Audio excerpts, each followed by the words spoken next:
எல்லோருக்கும் வணக்கம். தமிழில் நமக்கு வந்து இணைப்புச் சொற்கள் அப்படின்னு ஒரு சாப்டர் இருக்குது. அதாவது சிலபஸில் கொடுத்துருக்காங்க.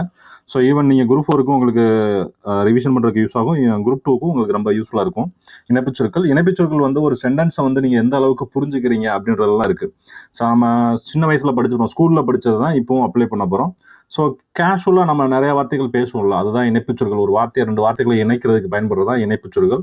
ஸோ இணைப்புச் சொற்கள் அப்படின்றத அந்த வார்த்தையை வந்து நல்லா ரீட் பண்ணிங்கனால ஈஸியாக ஆன்சர் பண்ணிடலாம். ஸோ இலக்கண முறைப்படி பார்த்து ஆன்சர் பண்ணுறது ஒரு வகை. ஒரு சென்டென்ஸை படிக்கிறோம்ல, அந்த படித்ததை வச்சு ஆன்சர் பண்ணுறது இன்னொரு வகை. அதில் வந்து சின்ன சின்ன கன்ஃபியூஷன் இருக்கும். அந்த கன்ஃபியூஷனை வந்து இந்த வீடியோ முடிய போது உங்களுக்கு கிளியர் ஆகும். ஸோ இணைப்புச் சொற்கள் அப்படின்றது இதுக்கு தான் பயன்படும். ஸோ இணைப்புச் சொற்கள் அப்படின்றது இங்கிலீஷில் என்ன சொல்லுவோம், கன்ஜக்ஷன் அப்படி சொல்லுவோம். ஸோ அதில் நிறைய வார்த்தைகள் இருக்கும். அதே மாதிரி தான் தமிழில் வந்து நிறைய வார்த்தைகள் இருக்குது. ஸோ தமிழில் என்னெல்லாம் இணைப்புச் சொற்கள் இருக்குது அப்படின்னா, ஆனால், ஆனால், ஆகையால், ஆனால், ஆகையால், அதனால்.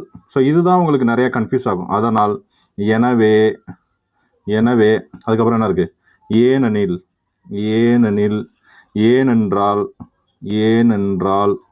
ஸோ இந்த மாதிரி நிறையா வார்த்தைகள் இருக்குது. மற்றும், மற்றும், அல்லது, அல்லது, இதுவும் அன்று, இதுவும் அன்று, இவையும் அல்ல, இவையும் அல்ல, இல்லை என்றால், இல்லை என்றால்.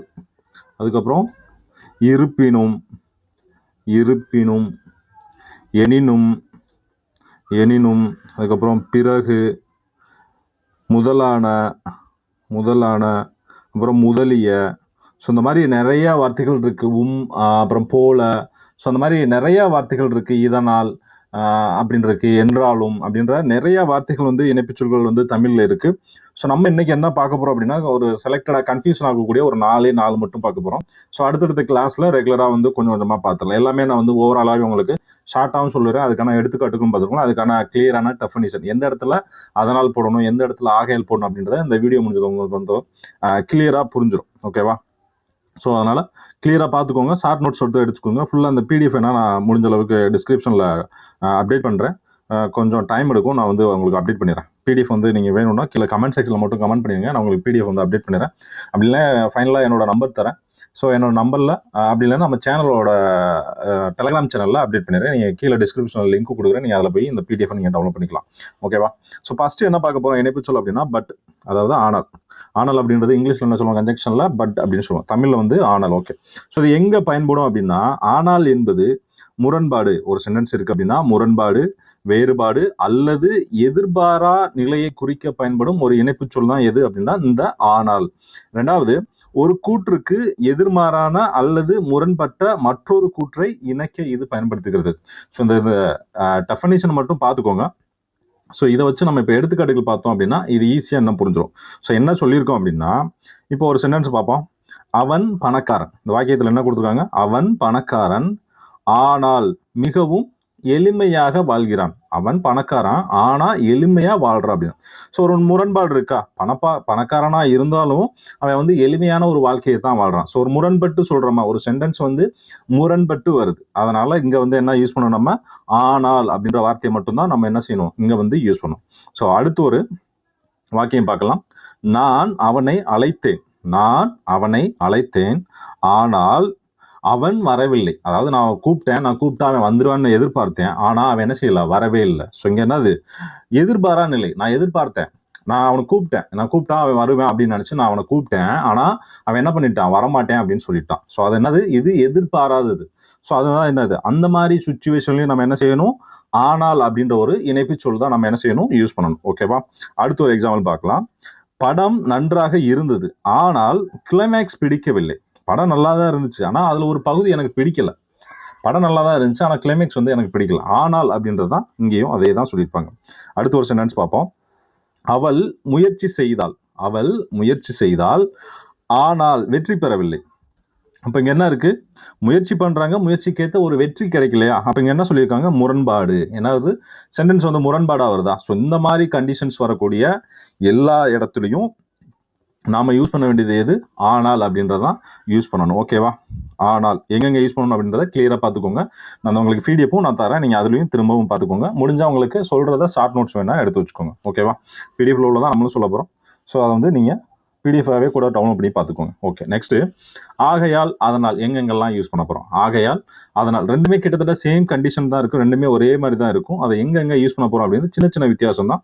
ஸோ அது என்னன்னா, ஆகையால் மற்றும் அதனால் ஆகிய இரண்டும் காரணம் விளைவு கேஷ் அண்ட் எஃபெக்ட் தொடர்பை குறிக்க பயன்படும். அதாவது ஒரு காரணம் இருக்கும், அந்த காரணத்தினால் ஏற்படக்கூடிய ஒரு விளைவை பற்றி சொல்ற ஒரு சென்டென்ஸ்ல அல்லது ஒரு வாக்கியத்துல நம்ம என்ன யூஸ் பண்ணணும், ஆகையால் அல்லது அதனால் அப்படின்ற ரெண்டு வார்த்தைகள் ஏதாச்சும் அதுக்கு எது சூட் ஆகுதோ அதை கரெக்டா யூஸ் பண்ணணும். ஓகேவா? ஒரு நிகழ்வின் அல்லது செயலின் விளைவை கூறும்போது இவை பயன்படுத்தப்படுகின்றன. இவை பெரும்பாலும் ஒன்றுக்கொன்று மாற்றாக பயன்படுத்தப்படலாம், ஆனால் ஆகையால் சற்று அதிகப்படியான முறையை தோணிய கொண்டிருக்கும். ஸோ இப்போ எக்ஸாம்பிள் பார்த்தோன்னா உங்களுக்கு புரியும். மழை பெய்தது, ஆகையால் பள்ளிகள் விடுமுறை அறிவிக்கப்படும். மழை பெய்தது, ஆகையால் ஸோ என்ன சொல்றது, மழை அப்படின்றது என்னது, காரணம். இங்க வந்து விடுமுறை விடுறதுக்கான காரணம் எதை பத்தி சொல்றாங்க, மழை பெஞ்சது, அதனால என்ன பண்ணியிருக்காங்க, பள்ளிக்கு வந்து விடுமுறை விடுங்க. ஆகையால் அப்ப வந்து இங்க என்ன பண்ணும், ஆகையால் அப்படின்னு. ஸோ மழை, அதுக்கடுத்து என்ன வருது, ஒரு விளைவு. இங்க விளைவு அப்படின்றது என்னது, விடுமுறை அப்படின்றதா இந்த சென்டென்ஸ்ல வந்து விளைவு. ஓகே, அடுத்த ஒரு சென்டென்ஸ் வரும். அவன் உடல் நலம் சரியில்லை. ஸோ இந்த மாதிரி டைரக்டா சரியில்லைன்னு கொடுக்க மாட்டாங்க, உடல் நலம் இல்லை அப்படின்ற மாதிரி தான் சென்டென்ஸ் கொடுப்பாங்க. ஸோ அதையும் பார்த்துக்கோங்க. அவன் உடல் நலம் சரியில்லை, உடல் நலம் சரியில்லை, அதனால் அலுவலகம் செல்லவில்லை. ஸோ இங்க என்னது, உடல்நலம் சரியில்லை அப்படின்றதா என்னது காரணம், ஏன் அவன் வந்து அலுவலகத்துக்கு போகல, ஏன் வந்து அவன் அலுவலகத்துக்கு போகல அப்படின்றதுக்கான ரீசன் என்னது, இந்த உடல்நலம் சரியில்லாதனால அவன் போகல. ஸோ இங்க வந்து என்ன போடணும் அப்படின்னா, அதனால் அவன் வந்து போகல. ஓகேவா? அடுத்து போக்குவரத்து நெரிசல் அதிகமாக இருந்தது, போக்குவரத்து நெரிசல் அதிகமாக இருந்தது, ஆகையால் என்ன போடணும், ஆகையால் நான் தாமதமாக வந்தேன். இங்க வந்து என்னது காரணம், என்னது நெரிசல் அப்படின்ற கூட்டம் வந்து நெரிசல் இருக்கு, கூட்டமா இருக்கு அப்படின்றதான் நம்ம என்ன நெரிசல் சொல்லியிருக்கோம். தாமதம் அப்படின்றது விளைவு. ஸோ இந்த சென்டென்ஸ் வந்து பார்த்துக்கோங்க கரெக்டா. தாமதம், அதாவது அந்த ஆகையால் அதனால். ஓகேவா? அவன் கடுமையாக உழைத்தான், அதனால் நல்ல மதிப்பெண்கள் பெற்றான். கடுமையா உழைச்சான், அதனாலதான் அவனுக்கு நல்ல மதிப்பெண்கள் கிடைக்கும். உழைப்பு அப்படின்றது காரணம், நல்ல மதிப்பெண் அப்படின்றது இங்க வந்து விளைவு. ஓகேவா? ஸோ இதுக்கான இன்னும் நிறைய எக்ஸாம்பிள்ஸ் வந்து அடுத்தடுத்து பார்க்கும்போது நிறைய வந்து எக்ஸாம்பிள்ஸ் பார்த்தோம் அப்படின்னா கரெக்டாக புரியும். உங்களுக்கு ஆப்ஷன்ஸ்ல வந்து சிம்பிளாக தான் இருக்கும், நீங்கள் ஈஸியாக எடுக்கிற மாதிரி தான் ஆப்ஷன்ஸ் இருக்கும். அந்த சென்டென்ஸ் வந்து ஒரு 2 தடவை 3 தடவை ரீட் பண்ணீங்கன்னா ஈஸியாக வந்து நீங்கள் வந்து என்ன பண்ணலாம், ஆன்சர் வந்து எடுத்துடலாம். ஸோ அதில் வந்து கன்ஃபியூஷன் ஆகாதீங்க. இந்த ரொம்ப டிஃபிகல்ட்டாக இருக்குது அப்படின்ற போது இந்த மாதிரி இலக்கண முறைப்படி அதுக்கப்புறம் யோசிங்க. நீங்கள் எடுத்தோடனே வந்து இலக்கண முறைப்படி இங்கே தான் வரணும் அப்படின்றது ஒரு சென்டென்ஸை படிங்க. நம்மளை ரெகுலராக பேசுகிற வார்த்தைகள், கேஷுவலாக நம்ம பேசுவோம்ல, நம்ம வீட்டில் பேசுறது, படிக்கிற விஷயங்கள் எல்லாமே அதில் எல்லாமே இணைப்பு சொற்கள் இருக்க தான் செய்யுது. நம்ம வந்து அதை அந்த சென்டென்ஸை படிக்கும்போது அந்த ஃப்ளோல படிச்சிருங்க, இதுக்கு என்ன பாரும் அப்படின்னு. அந்த ஃப்ளோல படிச்சுட்டு அதுக்கப்புறம் கீழே ஆப்ஷன் செக் பண்ணி பாருங்க, அந்த ஆப்ஷன் இருந்துச்சுன்னா அதுதான் ஆன்சர். அப்படிதான் இருக்கும் மேக்ஸிமம். நீங்க அப்படிதான் ஆன்சர் பிக் பண்ணணும். நீங்க ஆப்ஷனை பார்த்துட்டு மேல சென்டென்ஸை பார்த்தீங்கன்னா நாலுமே கன்ஃபியூஷன் ஆயிரும். எடுத்தன ஒரு சென்டென்ஸ் வந்து நீங்க கோடிட்டு எடுத்து எழுதுற மாதிரி யோசிச்சு அந்த இதுக்கு ஆன்சர் பண்ணிருங்க, கீழே ஆப்ஷன்ஸ் பார்க்காம. அதுக்கப்புறம் நீங்க ஆப்ஷன்ஸ் பார்த்தீங்க அப்படின்னா உங்களுக்கு ரொம்ப ரொம்ப யூஸ்ஃபுல்லா இருக்கும். ஓகே, நெக்ஸ்ட் ஒன்று பார்ப்போம். எனவே அப்படின்றத எங்க பயன்படுத்துவோம் அப்படின்னா, ஸோ இதுவும் அதே ஃபார்மேட்ல தான் இருக்கும். என்னது, ஆகையால் அதனால் யூஸ் பண்றோம்ல, அதே மாதிரி தான் இருக்கும். என்ன இருக்கும் அப்படின்னா, காரணம் விளைவு தொடர்பு தான், அதுவே குறிக்கிறதுக்கு தான் இதுவும் யூஸ் பண்ணுவோம். ஆனால் ஒரு சின்ன கண்டிஷன் இதில் என்ன இருக்குன்னா, ஒரு கூற்று அல்லது விவாதத்தின் முடிவு, சுருக்கம் அல்லது இறுதி விளைவு, அதாவது ஃபைனலா அதோட முடிவு என்ன, இதோட ஃபைனல் நம்ம படிக்கிறோம் அப்படின்னா நம்ம படிச்சு முடிச்சதுக்கப்புறம் நம்ம முடிஞ்சு அந்த மாதிரி டைமிங்ல தான் நம்ம என்ன பண்ணுவோம், எனவே அப்படின்றத யூஸ் பண்ணுவோம். அதான் சொல்லியிருப்பாங்க, ஒரு கூற்று அல்லது விவாதத்தின் முடிவு, சுருக்கம் அல்லது இறுதி விளைவை குறிக்க அதிகமாக பயன்படுத்தப்படுகிறது. இது ஒரு முடிவுக்கு வரும்போது அல்லது ஒரு விதியின் அடிப்படையில் ஒரு விளைவை கூறும்போது பொருத்தமாக இருக்கும் அப்படின்றதான் இது. ஸோ இதற்கான எடுத்துக்காட்டுகள் பார்த்துடலாம். எல்லா மனிதர்களும் மரணிக்க கூடியவர்கள், எல்லாருமே மரணிக்க கூடியவர்கள் தான். சாக்ரட்டிஸும் ஒரு மனிதர், எனவே சாக்ரட்டிஸும் மரணிக்க கூடியவர் தான். ஸோ அதை தான் சொல்லியிருக்காங்க. ஸோ என்ன சொல்லியிருக்காங்க, இதுதான் ஃபைனல் டிசிஷன், அதாவது இறுதி முடிவு அல்லது அதோட சுருக்கம். எல்லாருமே மனுஷங்க தான், அதில் சாக்ரட்டிஸும் ஒரு மனுஷன் தான். அவரும் என்னது, எல்லாரும் சாகிற மாதிரி அவரும் சேர்த்துருவார், எனவே அவரும் சேர்த்துருவார். அதை தான் சொல்லியிருக்காங்க. தர்க்க ரீதியான முடிவு அப்படின்றதான் இதுக்கான சரியான விடை. ஸோ இந்த மாதிரி சுச்சுவேஷன் கண்டிஷன்ஸ் பார்த்துக்கோங்க. என்ன கண்டிஷன், எல்லா மனிதர்களும் மரணிக்கக்கூடியவர்கள் தான், சாக்ரட்டிஸ் அது ஒரு மனிதன் தான், அவரும் சேர்த்துருவார், எனவே அவரும் ஒரு மனிதர், அவரும் இருந்துடுவார் அப்படின்றதான் கரெக்டானது. செகண்ட் பாருங்க, தேர்வு கடினமாக இருந்தது, எனவே பலர் தேர்ச்சி பெறவில்லை.